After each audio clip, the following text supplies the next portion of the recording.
Nvidia's RTX 3070 at $499 is going to be launching October 29th. A lot of people are super excited about it, but there are a couple very important things that you should know if you're planning to get one. Let's get right into the video.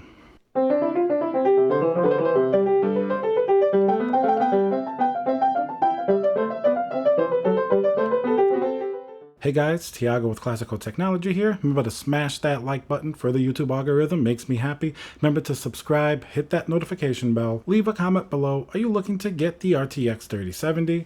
Alright, so we've been talking a lot about the RTX 3080, the 3090, even some of AMD's Big Navi GPUs. But there are a very few important things that you must know about the RTX 3070 if you're planning to get it anytime soon, especially around launch time. So the first item we're going to talk about is the RTX 3070 actually worth it? Is it a GPU that you should aspire to get? Well, I think so, because even according to Nvidia, the RTX 3070 at $499 has similar performance, or even at times will beat the performance of the 2080 Ti, which is basically the last generation's flagship GPU for gaming, coming in at around $1,200. So this is more than a 50% reduction in price for something that's pretty much performing the same or better. Nvidia even posted a couple of graphs showing that, and so far with the graphs that Nvidia has posted, like with the RTX 3080 and 3090, some of them haven't been 100% like they say. There's been some variation, but for the most part they have been pretty true. Like the 3080 really has been performing almost as good as they hyped it up to be. That's why the demand is pretty much unmeasurable at this point. So judging from these performance graphs, and Nvidia has said various times that it's going to be as good or better than a 2080 Ti, you can bet that for $500, this is likely to be the new performance to value king of GPUs across the board. While yes, the RTX 3080, which is basically the flagship gaming card, aside from the 3090, which is not really a very good value to performance proposition, the RTX 3080 is certainly a great high-end card, but I think the majority of gamers are going to be honing in on the RTX 3070 just because it's going to be possibly a little easier to get than the RTX 3080 if they produce more of them, and the price certainly is a good deal less. And for the performance, I think you'll be okay for 1080p, 1440p, even some 4K gaming should be more than okay for the 3070. I mean, if you gained that 4K on a 2080 Ti, as most people did, I think most people were certainly fairly satisfied with that performance. So you can bet that you're going to game at 4K with the 3070. Now, obviously, you're not going to be able to max it out as much as you would like on a 3080 or even a 3090, just because of maybe a little bit of VRAM limitations, as well as the GPU being a little bit slower than those GPUs. But in general, it should be a powerhouse for 1440p ultra wide, and also be fairly competent at 4K gaming. So if the question is the GPU worth that MSRP price? I definitely think so. It's one of the best value to performance GPUs we have seen for a very long time. And this leads us to the second thing that you have to know about the RTX 3070, and that's going to be stock issues. It doesn't matter how good a GPU is. Everybody knows you've been frustrated with the 3080 launch, not as much the 3090, since that's a very particular niche card that not as many people are going for, but the 3080 across the board certainly has disappointed gamers everywhere that have not been able to get their hands on. So Nvidia certainly has been listening. There have been some pretty major, and you could even say historic events that have happened since then. For example, the RTX 3070 was originally scheduled to be released on October 15th. So basically it would have gone live by this point. But Nvidia, they wrote something mentioning that they're pushing back this release date all the way to October 29th. Basically, their justification for it is trying to just make sure that they're going to have enough stock, trying to make everything go better sort of with the launch. The launch had various problems. It's not only the demand issue, there were also bots and scalpers after they were able to get the GPU selling for high prices. The 3080 launch certainly had a lot of these issues, not to mention those little funny crashing issues that the 3080 had that now seem to be mostly resolved by drivers. So I'm sure that even with something as visible as the 3070, and you have to remember the 3070 is a lot more of a mass market GPU. The 3080 historically around that price range, even though it's great performance for the dollar, it's certainly a high-end GPU. Not everybody wants to spend $700 plus on a GPU. So the 3070 at $500 certainly is going to encompass a much larger scope of the market, meaning it's going to to have considerably more visibility and contact with gamers everywhere, and that's going to translate to a lot more people wanting to actually purchase it. So I really hope that Nvidia is not only beefing up stock, they're manufacturing, they're well aware of the massive demand that's out there now, but I also hope that they're beefing up their website with CAPTCHA and things of that nature. If you guys saw the recent news, Nvidia stopped selling all Founders Edition GPUs on their website in order to, I guess, be able to ramp up for this 3070 release, and most of that has gone to Best Buy. In fact, all of it has been shifted over to Best Buy, which in the US is basically the only retailer selling the Founders Edition GPU. And of course, Europe is sort of out of luck. It seems like Best Buy in the US is basically the only place you can get a Founders Edition GPU.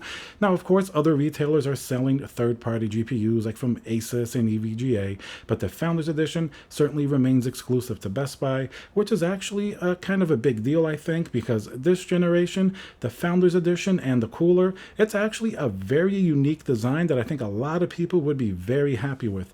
The third-party GPUs, while a lot of them are certainly great, they're kind of like the tried and true designs of the 20 series and even of the 10 series. That 3-fan design with some RGB, there certainly isn't a massive amount of innovation, while I feel that the Founders Edition, including the 3070, 3080, and 3090, certainly deserves a decent amount of praise and attention, just because the cooler is very intuitive, the way the heat pipe runs, it's a pass-through design. The GPU in the hands feels absolutely terrific. It's one of the best built GPUs that I've ever held. In fact, a lot of third-party GPUs have a significant amount of plastic on them, on their coolers. So this Founders Edition actually really feels like it's worth the price, and kind of funny that it's actually, at least at MSRP, cheaper than a lot of these GPUs that are third-party and considerably more expensive. That comes down to the cooler and some of the performance. And of course, we can only assume that since Nvidia designed their own cooler, they can probably take a little bit of a loss selling sort of these GPUs, just because their cooler design for sure is going to be considerably more expensive than some of the other cheaper feeling third-party GPU designs. So stopping selling them on their website and only limiting it to Best Buy. And keep in mind, even then, they come in stock very sporadically at Best Buy. So hopefully when the 3070 launches, hopefully they'll have that back on their website. It's just going to be another website and channel that people have a chance at buying one of these GPUs. The third thing that we should talk about, if you're looking to get an RTX 3070, what should you do in preparation for the launch? Now, a lot of the tips that I've shared with you guys on the channel at getting an RTX 3080 and 3090 will also apply. I'm going to sort of summarize the best ones here, so that way you can sort of be prepared for the launch. The best one that I've seen so far actually comes from EVGA. Of course, you're only going to be able to get EVGA GPUs from them, no Founders Edition or anything like that, but they have a very intuitive and what I consider to be a pretty fair queue system. So basically, you go and you sign up for their notifications. Their social media is actually, usually pretty present, like on Twitter, so you can check that out too whenever they have updates. So you sign up for these notifications, and as soon as you get an email saying that a GPU is in stock, it's not like the other websites like Newegg where you have to rush and try to add it to your cart and check out, and then it's instantly gone. With EVGA, they give you like a 5-hour window to be able to actually make the purchase. So let's say if you're busy, you get the email, you don't see it for a few minutes or an hour, you'll still be okay. Your spot is still held until you decide to purchase or let that time lapse. So that's certainly a very fair way of doing it. And in fact, a great example is even the release of Apple's iPhone. They allow you to sort of prepare before it's released, like the day before. You can get everything set up, choose your phone. So when the time comes, all you have to do is open up your app and you can actually go through the checkout process almost immediately. And it's going to tell you the date that it's sort of supposed to come. If you were able to get in there early enough, it'll be within a week. But let's say you took 2 hours to get there, you can still order it. It's not going to show out of stock like the GPUs have. It's just going to give you a little bit more of a time frame. Instead of getting it in a week, you may have to wait 2 or 3 weeks or a month, but at least you have an idea when you're going to be able to get that phone. So that type of system, I really think they should sort of put on the GPU side. Hopefully Nvidia implements a system like that, because that's going to be considerably more fair than what we have now. Basically, the way it is now, the first one to get there, and of course scalpers and bots that have more of an incentive to buy these GPUs and then sell them at inflated prices, they're going to have more of an incentive to put systems in place to make sure that gamers don't get them. But if Nvidia puts a fair system, just like Apple does, and Apple certainly is going to have more demand for an iPhone than Nvidia has for GPUs, even if GPUs are in very high demand, iPhones are just a whole different level of demand. And if a company like Apple can implement this, Nvidia is a very smart company. They have considerable resources. They also do AI, which is artificial intelligence. So if anybody can implement a very smart checkout system, I think they probably have a couple smart guys over there they can put on this task and make sure it's a good system. So that's really hoping that this is going to be one of the primary ways that people can actually get a GPU, some type of a smart queue system. Aside from that, Micro Center, if you wait in line, I'm sure some people will get it, but that's obviously very limited. Not everybody has a Micro Center near them, and certainly not everybody wants to wait hours or even a day or two in line just to get a GPU. So hopefully Nvidia revamps their system. Hopefully that's why they removed the Founders Edition and they're taking time to revamp it. Hopefully EVGA continues their very smart queue system. And then the other websites would be nice if they followed through, like Newegg, Amazon, Best Buy, pretty much all of the other websites that have been popular places to buy these GPUs. Hopefully they make a little bit better system, a nicer queue system or notification system. Take the example from EVGA. That's just going to make everything a lot less frustrating for gamers. Or else we're going to have a pretty big problem on our hands if you're Nvidia. And that's where we get to our last point. AMD is announcing their Big Navi GPUs on the 28th. No wonder that Nvidia put their 3070 a day after, Thursday, October 29th. So this actually is very, very interesting. Of course, it's a very calculated move.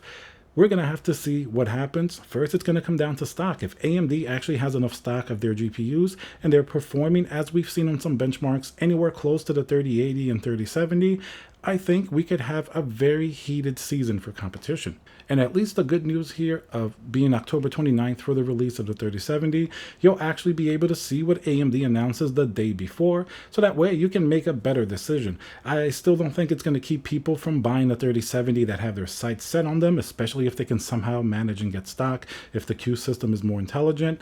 But I'm sure a lot of people that were frustrated that a 3080 level GPU was really not available, and if AMD produces their RX 6000 series, as the benchmarks have shown, beating a 3080, and it comes in priced very competitively, I think certainly there could be a really big battle on our hands here, and it's going to change the game completely because we have two factors at play here. First is going to be the actual performance of the GPUs if you compare AMD to Nvidia, and of course their price. We're going to have to see price to performance, who's really bringing the big game here. The second most important thing is really going to be the stock availability. If AMD has really good stock, they could really pull a lot of market share away from Nvidia. They could interest a lot of people. I've seen a lot of my own comments saying that they've been frustrated with the RTX 3080 launch, so they're hoping for AMD to come save the day. And of course, if Nvidia can ramp up their production and I won't say flood the market with 3080 and 3070 GPUs, but at least have them in more supply, which they said until 2021 likely wasn't happening. But if somehow in November and December they are able to ramp up production and meet a lot of this demand, that could also spell a little bit of trouble from AMD, because historically people do prefer Nvidia GPUs just because drivers are usually better optimized. They do tend to have the better performance in their brand.